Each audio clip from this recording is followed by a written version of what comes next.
사랑하는 여러분, 주님의 은혜와 평강이 삶에 늘 함께 하시길 바랍니다. 드디어 11월 1일 지난 월요일부터 사사기가 시작됐습니다. 성경의 책에서 책으로 넘어갈 때 늘 조바심이 납니다. 새벽 말씀이 한 책에서 한 책으로 넘어갈 때 긴장감이 있습니다.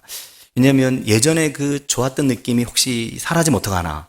출애굽기가 지난 4월 한 달 동안 1장부터 14장까지 묵상하고 지난 9월부터 10월 거의 2달 동안 15장부터 40장까지 묵상을 했는데 출애굽기 말씀이 저는 너무 좋았습니다.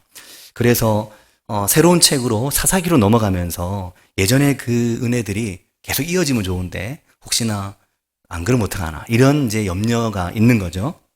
그래서 사사기에 들어오면서 염려가 좀 있었습니다. 사사기 그러면 제 마음속에는 너무 익숙한 사사기에 대한 선입견이 있어서 그래서 더 염려스러웠는데 사사기를 통해 하나님께서 무엇을 말씀하실까? 많이 기대가 되면서도 염려가 되었습니다. 특히 사사기를 시작하는 11월 1일은 코로나19가 시작된 지난 1년 8개월 이후에 드디어 위드 코로나로 전환돼서 위드 코로나 1단계가 시작되는 날이어서 더 마음이 쓰였죠. 사사기가 이 전환기에 위드 코로나 시대를 살아갈 우리에게 무엇을 말씀하실까? 많이 기대되면서 염려가 많았던 것입니다. 사랑하는 여러분, 지난 일주일 사사기 말씀을, 새벽 말씀을 묵상하시면서 어떠셨습니까? 어떠셨어요?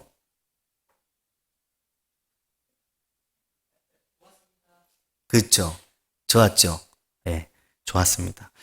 저에게는 지난 일주일이 굉장히 특별했습니다. 왜냐하면 사사기 1장에서 2장까지 이어지는 말씀 속에서 예전엔 늘 다른 세대, 뒤에 다른 세대 됐다. 이게 늘 너무 컸는데 이번에는 위대한 믿음의 사람들이 거기 있었다는 이것을 이번에 보게 됐습니다.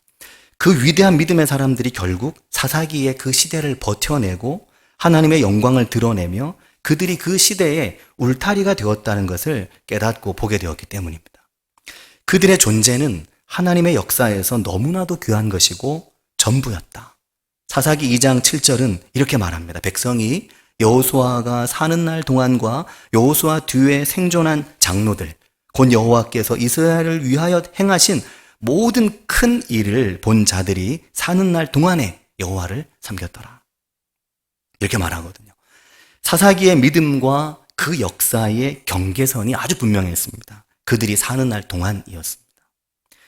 그리고 그런 믿음의 사람들, 하나님께서 세우시고 부르시는 사람들이 사사기의 역사 속에서 계속해서 일어났습니다. 그렇게 일어난 믿음의 사람들의 역사가 사사기의 역사다라는 겁니다. 그들이 사는 날 동안에는 바로 그들로 인해 사람들이 여호와 하나님을 함께 보고 함께 섬길 수 있었던 겁니다. 그들의 존재는 단지 그냥 서 있는 사람들이 아니었죠. 그들은 끊임없이 그들의 남은 가나안에서 죄와 우상 숭배의 사이를 맴돌고 있을 때 그 시대를 향한 하나님의 사랑의 증거요, 하나님의 사랑의 통로가 바로 그들이었습니다. 근데 그런 믿음의 사람들이 부재할 때가 있죠. 사사기에 보면 그 믿음의 사람들의 부재, 그 위대한 믿음의 사람들이 그들을 모두 떠난 그때 그들이 모두 사라진 때가 그들의 역사에 있었습니다. 그때를 사사기는 2장 8절, 9절, 10절을 통해서 여호수아와 그 뒤에 생존한 장로들의 죽음의 때라고 말을 합니다. 여호와의 종 눈의 아들 여호수아가 110세에 죽었을 때 사람들이 그의 기업의 경내 에브라임 산지 딥나테르스에 장사한 후, 그리고 그 세대의 믿음의 사람들이 다 그 조상들에게로 돌아간 그 후에 세대는 10절에 말씀하길 이렇게 말하죠. 그 후에 일어난 세대는, 다른 세대는 여호와를 알지 못하며 여호와께서 이스라엘을 위하여 행하신 일도 알지 못하였더라. 그렇게 말씀하는 겁니다. 사랑하는 여러분, 그들은 여호와를 알지 못했고 여호와께서 그들 자신을 위하여 행하신 일도 알지 못했습니다. 이 부분이 참 중요한 부분입니다. 여호와 하나님을 알지 못한다는 것은 하나님께서 무엇을 행하셨는지 모른다는 것이고, 하나님께서 무엇을 행하셨는지를 모른다는 것은 하나님께서 그들 자신을 위해 바로 오늘 우리 자신을 위해, 나를 위해 무엇을 행하셨는지 모른다는 것입니다. 그러니까 하나님이 나에게 어떤 분이신지 모른다는 것입니다. 그래서 말씀을 읽고 묵상할 때 항상 말씀을 자기 자신에게 비추어 보고 이것을 나에게 적용하는 게 너무너무 중요합니다. 오늘 말씀에서 하나님은 어떤 분이고, 오늘 말씀에서 하나님은 나에게 뭘 말씀하시나, 이것에 귀를 기울이는 것이 그리스도인에게 얼마나 중요한 것인지 모릅니다. 사랑하는 여러분, 오늘 우리 시대는 어떻습니까? 오늘 우리 시대는 그 위대한 믿음의 사람들이 있습니까? 오늘 우리 시대는 그 위대한 믿음의 사람들과 함께하는 시대입니까? 그렇지 않은 시대입니까? 어떻습니까? 자, 그런데 여러분, 우리가 꼭 알아야 될 게 있는데 이 질문에 대한 대답은 사람마다 다르다는 겁니다. 어떤 사람에게는 이 질문이 오늘 우리 시대의 여호와의 종 여호수아와 같이, 또 그 뒤에 생존한 장로들과 같이 그런 믿음의 사람들이 있습니까? 라는 이 질문을 들을 때 그런 사람들이 주변에 있나 하고 살펴보는 사람이 있을 겁니다. 나를 향한 질문이 아니라 내 주변을 향한 질문으로 받아들이는 거죠. 그러나 그렇게 들리지 않고 다르게 들리는 사람들이 있습니다. 그들에게는 이렇게 들리죠. 너는 어떠냐? 너는 그 위대한 믿음의 사람들의 길에 서 있느냐? 너는 그 위대한 믿음의 길로 너는 가고 있느냐? 이제 네가 그 위대한 믿음의 사람의 길에 너도 이제 설 때가 되지 않았느냐? 이렇게 들리는 사람이 있는 거죠. 어떻게 들려야 될까요? 사랑하는 여러분, 항상 그렇습니다. 신앙은 나의 것이지 다른 사람의 것이 아니잖아요. 성경의 말씀은 항상 나 자신에 대해서 말씀합니다. 성경을 보면 성경은 항상 나 자신에 대해 얘기를 하십니다. 네가 어떠냐? 너의 믿음이 어떠냐? 물으시지? 너의 주변이 어떠냐? 내 주변 사람들의 믿음이 어떠냐? 이걸 묻지 않습니다. 목사가 제일 큰 시험에 빠지는 것이 성도들의 신앙이 어떠냐? 이 시험이죠. 그 시험에 제가 너무너무 많이 빠져가지고 설교를 하다 너무너무 열을 올리고 그랬던 적이 많은 것 같다는 생각이 들더라고요. 반성이 된 겁니다. 너의 신앙이나 잘 챙겨라, 그냥 네가. 목사 너 신앙만 잘 챙기면 된다. 이걸 사사기가 말씀하는 겁니다. 오늘 그 믿음의 길에 여러분은 잘 서 있고 잘 가고 있습니까? 오늘 여러분의 믿음의 길은 어디쯤 있습니까? 사랑하는 여러분, 나는 늘 믿음의 사람들을 바라보고만 살아도 되는 사람이 아닙니다. 이미 내 곁에는 내 믿음을 바라보고 내 믿음에 기대길 원하고 내 믿음을 통해 하나님을 보길 원하는 사람들이 내 옆에 있거든요. 이미 지금 내 곁에 있습니다. 하나님께서 지금 나에게 맡기길 원하시는 사람들이 내 곁에 있는 겁니다. 내가 나의 믿음의 어머니 아버지를 보면서 믿음을 배우고 믿음을 경험했듯이 오늘 누군가는 나를 보면서 믿음을 배우고 믿음을 익히고 싶어하는 사람들이 내 곁에 있는 겁니다. 내가 바라볼 때도 있습니다. 내 곁에 그런 분이 있나 찾을 때도 있습니다. 그들을 보고 믿음을 배우고 믿음을 익힐 때도 있지만 거기서 멈추는 믿음은 사실 믿음의 초보에 지나지 않는 것입니다. 믿음은 반드시 자기 믿음으로 자기 발로 굳게 서게 될 때가 오게 됩니다. 자기 믿음으로 서지 못하는 믿음이란 없고 믿음이 그렇게 되면 오래 못 가는 것입니다. 그 믿음의 경험, 그 살아계신 하나님을 보고 만나게 되는 내 삶의 큰 획과 같은 일, 그런 일들 속에서 내가 하나님을 만나고 경험하지 못하면 그게 내 믿음이 안 되는 것입니다. 이것이 청년들과 오늘 자녀들의 과제인 것이죠. 앞으로 겪어나갈. 믿음은 늘 자기 발로 자기 믿음으로 서는 겁니다. 믿음에는 반드시 독립이 있어야 되는 겁니다. 그래서 많은 사람들이 쉽게 교회에 왔다가 쉽게 교회를 떠납니다. 믿음이 정착도 못하고 자리도 못 잡은 거죠. 물론 어떤 이들은 하나님의 행하신 크신 일을 자기 자신이 겪었다고 말하고 자랑스럽게 자랑하기도 합니다. 그들이 굉장히 하나님에 대해 많이 아는 것처럼 말하고 자랑합니다. 하나님이 이런 분이다. 하나님이 이렇다. 성경이 이렇게 쓰여있다. 이렇게 말을 합니다. 그러나 귀신도 하나님을 알지만 귀신이 하나님을 믿지는 않죠. 하나님에 대해 아는 것과 하나님을 믿는 것은 전혀 다른 것입니다. 성경을 어느 만큼 알고 어느 만큼 읽었다고 몇 독했다고 자랑도 하지만 그러나 그 말들은 사막의 신기루와 같은 별 의미 없는 말들일 수 있습니다. 나는 하나님의 생수를 마시고 나는 하나님의 생명의 물을 마신 것 같으나 그건 하나님 안에서 영생하도록 솟아나는 생명의 물을 마신 것이 아니라 그저 하나님에 대해 조금 들은 풍월이 있는 것 뿐일 수 있는 겁니다. 내가 나 스스로 내 속에서부터 하나님을 알고 하나님을 만난 것은 아닌 거죠. 그건 바닥이 드러날 물이고 메말라버릴 물이고 하나님의 생명의 물은 아닌 것입니다. 하나님의 물, 영생하도록 솟아나는 그 생명의 물은 바닥이 없습니다. 끊임없이 하나님의 사람들을 그 깊은 물로, 그 깊은 하나님의 우물로 사람을 끌어당기는 거죠. 그 깊은 하나님의 생명의 우물, 생명의 말씀은 우리를 끝도 없이 끌어당겨서 어설펐던 믿음의 사람이 어느 날 큰 나무 같은 믿음의 사람으로 바뀌고 흔들리지 않는 단단한 성벽 같은 믿음의 사람이 될 때까지 하나님의 말씀은 그들을 계속 끌어당기는 것입니다. 믿음이 그런 것이죠. 나는 알 수 없고 나는 다 이해할 수 없는 그 생명의 말씀이 자꾸만 나를 하나님께로 끌어당기기 때문에 계속해서 한 걸음씩 한 걸음씩 하나님께 가까이 가는 겁니다. 그래서 크리소스톰이라는 위대한 믿음의 교부가 이런 말을 했습니다. 성경은 바닥이 없는 우물과 같다. 멋진 말이죠. 성경을 읽는 것은 가장 위대한 일이다. 이렇게 말했습니다. 왜냐하면 이 성경이 하나님의 말씀이기 때문입니다. 이 말씀이 유일하게 계시된 하나님의 말씀이고 차곡차곡 하나님이 어떤 분이신지 오늘 하나님께서 나를 얼마나 사랑하고 계신지 진술하고 있기 때문인 거죠. 그런데 이 성경을 사랑하지 않고 이 성경을 존중하지 않고 이 성경을 살아계신 하나님의 말씀으로 알고 만나지 않으면서 하나님에 대해 말하고 믿음에 대해 말한다는 것은 있을 수 없는 일인 것입니다. 사랑하는 여러분, 그래서 믿음의 사람은 그 속에서부터 정말 하나님을 알길 원하고 하나님을 사랑하는 사람은 내 삶의 가장 큰 일, 내 삶의 가장 중요한 일, 그 일 속에서 하나님을 보고 만나길 원하고 하나님께서 내 삶의 가장 큰 일에 대해 말씀해 주시기를 간절히 원하게 됩니다.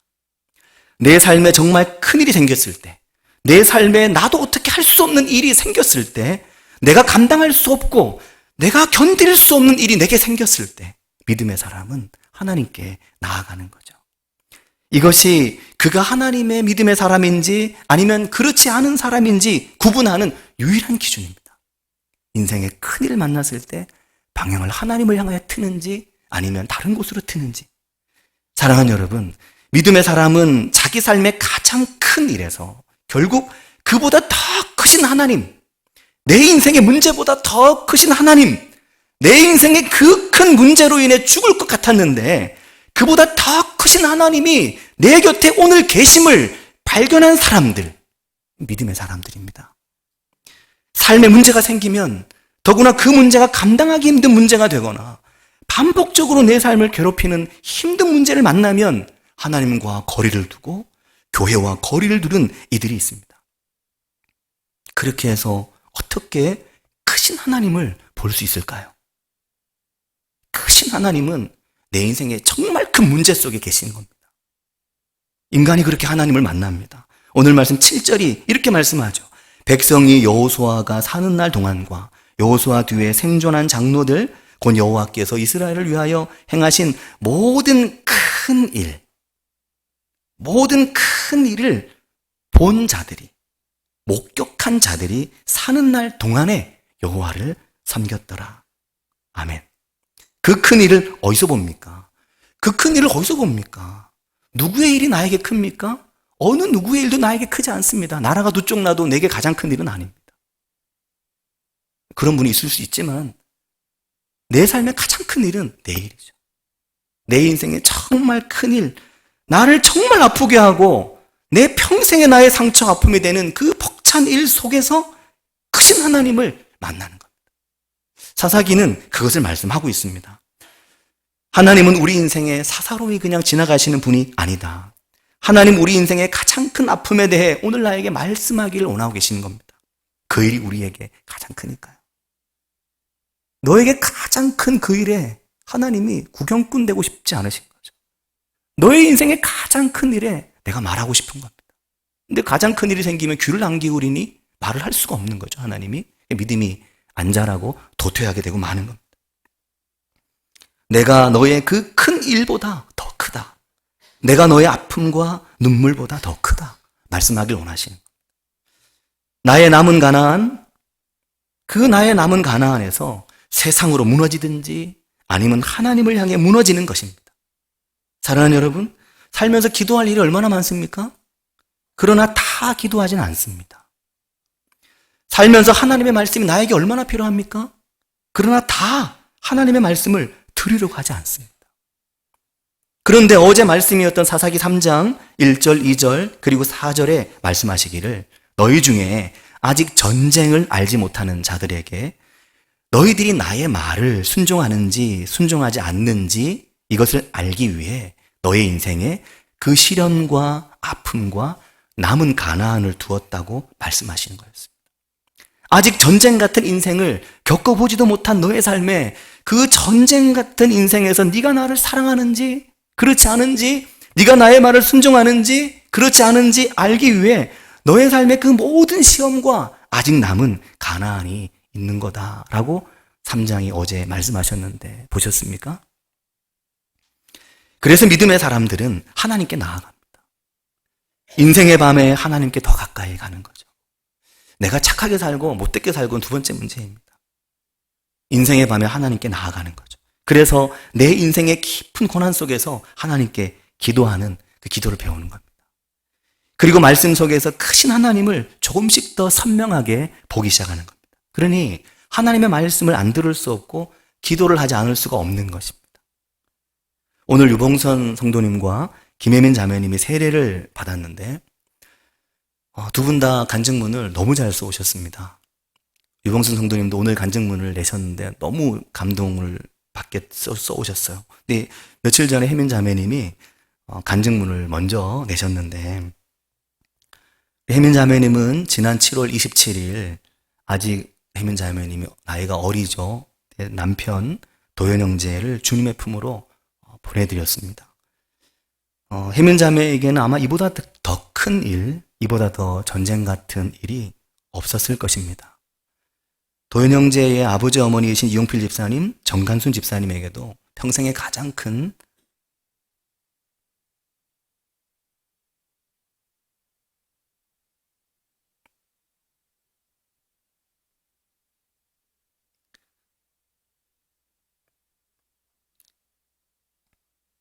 전쟁이었죠.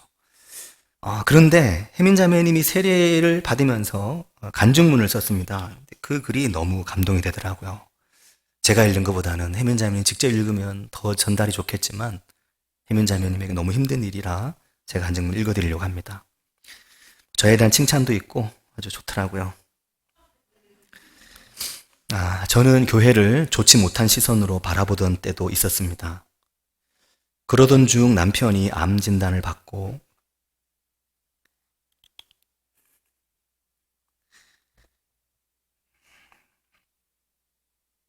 이게 안경이 요즘에 잘 글자가 안 보여가지고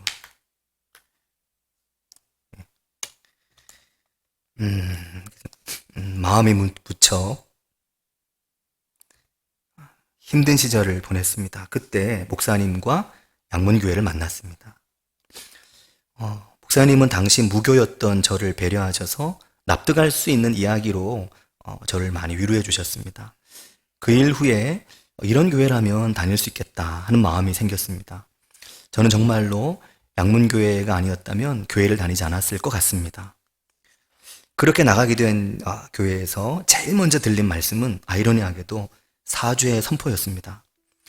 목사님께 말씀을 드렸더니 정성스럽게 프린트해서 예쁜 액자에 넣어서 선물해 주셨습니다. 그것을 침대 머리맡에 두고 마음이 힘들 때 항상 남편에게 읽어주었던 기억이 납니다.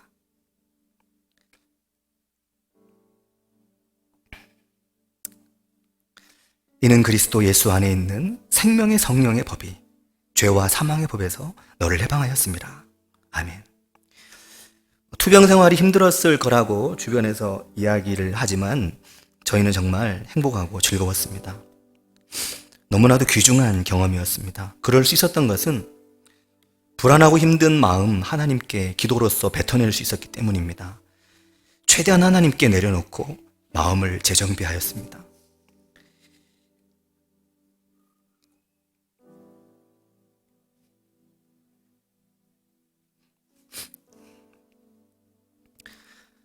그렇게 정말 아름다운 시간을 보낼 수 있었습니다.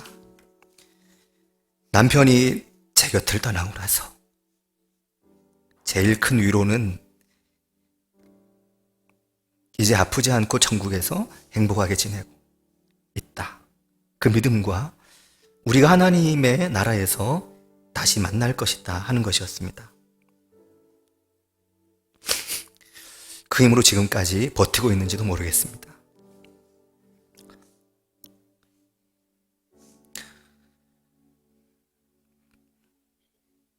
비록 나 자신보다 사랑했던 남편은 같지만 골똘히 생각해 보았습니다. 남편은 내게 어떤 존재인가? 생각이 깊어갈수록 하나님이 제게 주신 선물 같았습니다. 남편은 저의 결핍들을 채워주었고 내가 얼마나 강한 사람인지 사랑이 무엇인지 가르쳐 주었습니다. 이 모든 건 하나님의 계획이셨구나.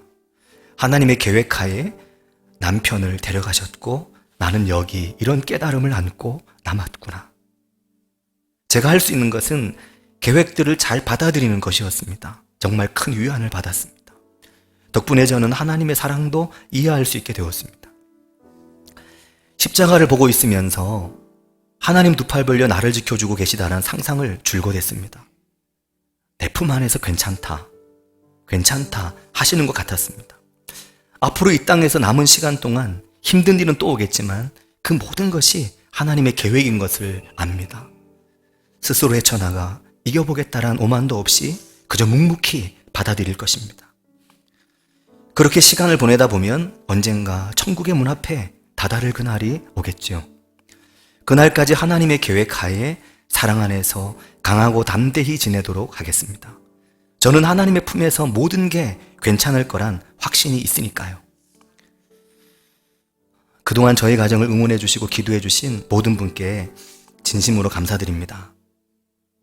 본인, 가족이 아닌 남을 위해 기도한다는 게 얼마나 대단하고 어려운 것인지 알게 되었습니다. 정말 많은 기도와 위로를 받았습니다. 저도 남을 위해 기도할 수 있는 사람이 되고 싶습니다. 네. 너무 글을 잘 썼지 않나요? 네, 혜민 자매님의 마음이 그대로 느껴졌습니다. 사랑하는 여러분, 내 삶의 전쟁 속에서 우리가 더 크신 하나님을 만나고 보게 될 수 있길 바랍니다. 제가 잘 아는 분이 어느 날 페이스북에 이런 글을 올리셨더라고요. 언젠가 어느 젊은 날 이분이 아주 가까운 친구에게 야, 우리 기도하러 갈까? 그렇게 말했다고 합니다. 그냥 지나가는 말로 가볍게 던진 말이었는데 며칠 후에 찬바람이 매서운 이른 아침에 연락도 없이 그 친구가 불쑥 나타난 거였습니다. 그리고 하는 말이 기도원 가자, 기도하자며 그러는 거였습니다. 그래서 아무 준비도 없이 버스를 타고 생전 처음 가보는 기도원을 다녀왔다고 합니다. 고등학생 때부터 새벽 예배를 드리던 친구였고 신앙에 있어서만큼은 늘 부러운 친구였고 어느 날 그 친구가 했던 말, 야, 너 언제까지 권사님 기도로 살래? 너 언제까지 권사님 기도로 살래? 이분의 어머니가 권사님이셨거든요. 너 언제까지 엄마 기도로 살래? 이젠 너의 기도로 살아야지. 그런 말이었습니다. 근데 살면서 여러 큰 일들을 만나고 겪고 가장이 되고 살았는데 시간이 한참 지나 서로 어른이 되어서 우연히 그때 나에게 너 언제까지 엄마 기도로 살래? 라고 말했던 친구의 소식을 들었는데 너무 다른 모습으로 친구가 살고 있어서 마음이 너무 혼란스럽다는 그런 내용의 글이었습니다. 사랑하는 여러분, 크신 하나님, 살아계신 하나님은 내 인생의 가장 큰 일 속에서 만나는 것입니다. 내 삶의 가장 큰 일 속에서 크신 하나님을 만나시길 바랍니다. 그 만남의 길이 말씀 안에 있고 그 만남의 길이 11월에는 사사기 안에 있습니다. 그 은혜가 우리 가운데 함께 하시길 바라고 축복합니다. 하나님 아버지, 은혜와 사랑을 감사드립니다. 죄 가운데 죽을 수밖에 없는 연약한 저희들을 사랑하셔서 불러주시고 하나님의 자녀 삼아주시고 내가 너를 사랑한다, 괜찮다 말씀하시는 그 하나님을 말씀을 통해 더 깊이 알고 더 깊이 만나며 내 인생의 눈물과 내 인생의 상처와 내가 가장 힘든 일로 고통스러워할 때 나의 고통을 외면하지 않으시고 나의 고통에 함께 하길 원하시는 그 하나님 앞에 더 가까이 나아가는 저희들 되게 해주시기를 원합니다. 예수님의 이름으로 기도합니다.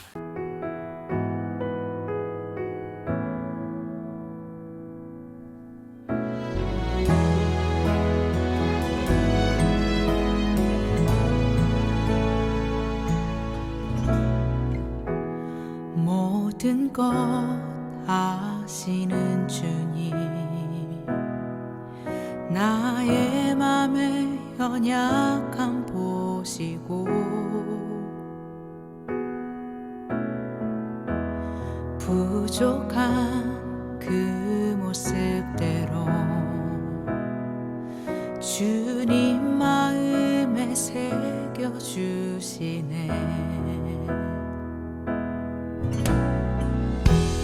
주님께 토로한 마음 하나하나 헤아려 주시니 그 마음 그 아픔들을 주님 손으로 품어주시네. 거친 길을 걸어갈 때도 험한 산이 앞을 막아도 빛 되신 주님의 두 손이 나를 붙드네. 주의 마음이 닿은 내 삶에 저민 슬픔을 씻으시는 주님을 찬양, 주 이름을 찬양하네.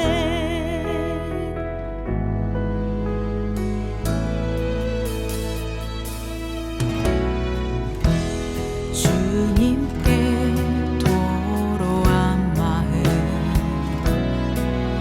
하나하나 헤아려 주시니 그 마음 그 아픔들을 주님 손으로 품어주시네. 거친 길을 걸어갈 때도 험한 산이 앞을 막아도 빛 되신 주님